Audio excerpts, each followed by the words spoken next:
What if God wrote your to-do list? 52 ways to make the most of every day. Escape the echo chamber. It sure is nice when people agree with you, isn't it? You feel good about yourself and your ideas. You move ahead with your plans without any hesitation, and the future unfolds without a hitch. Or maybe not. When we surround ourselves with yes men, people who agree with everything we say and do, we are pretty much guaranteed to fall short of God's plan for our lives and personal ministries. Why? Partly because two heads are better than one. By surrounding ourselves with people who have different experiences and education, we'll hear a variety of opinions and can choose the best. Also, we should never forget that we live in a fallen world, and our own thought patterns and motivations will never measure up to God's best. Publisher and blogger Art Rayner, writing on the topic of church leadership, warns about the negative effects of living in an echo chamber, an environment in which only your own ideas are heard and considered. He suggests it's a good thing when a leader's decisions and actions are challenged and others are allowed to pitch ideas. Rayner describes 4 dangers for leaders whose work environment has become an echo chamber. Good ideas will go unspoken. Echo chambers develop not because of the team's love for their leader, but because of their fear of him. A team member may have a better idea, but won't share it. Echo chambers perpetuate a team's lack of trust in their leader. As an echo chamber persists, the likelihood of a team member questioning their leader dwindles. And so does the trust in the leader's ability to do what is best for the organization and for each team member. Echo chambers inflate the leader's ego, making them a worse leader.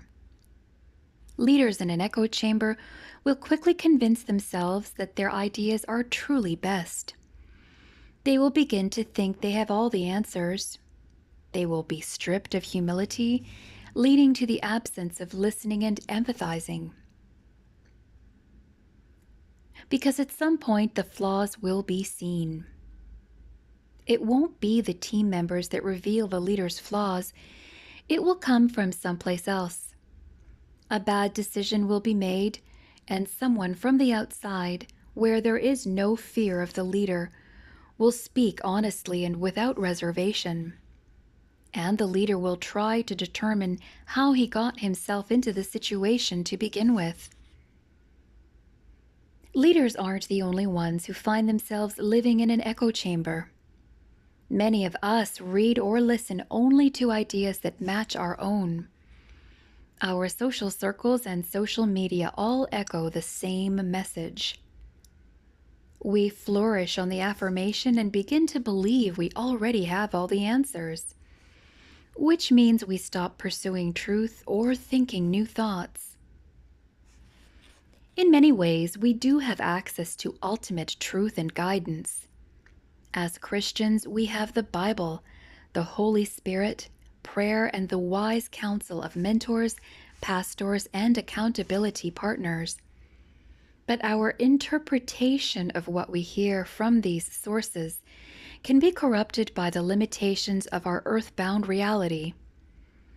Isaiah chapter 55, verses 8 and 9 explains it well. My thoughts are not your thoughts, neither are your ways my ways, declares the Lord. As the heavens are higher than the earth, so are my ways higher than your ways, and my thoughts higher than your thoughts. In other words, we need to aspire to have the mind of Christ, but never assume we have achieved it. Anyone who thinks they are 100% heavenly minded is probably no earthly good. So how do we escape the echo chamber? What might be on God's to-do list when it comes to listening and learning? It might be to accept the fact that our own voice can lead us astray. We need to stop being smug or self-righteous because we all still have much to learn. It's very possible that we just need to listen more to the wisdom, experience, and opinions of those around us. Outside the echo chamber, we will hear someone who disagrees with our point of view, but that's often a good thing. You don't have to change your mind, but you do need to hear them out. Or maybe the item on your to-do list is to stop blowing smoke or kissing up, so to speak, to someone in authority. You are doing them no favors, and your own wisdom and experience is being wasted. Checking the list. Fight to the death for those core truths you know are indisputable.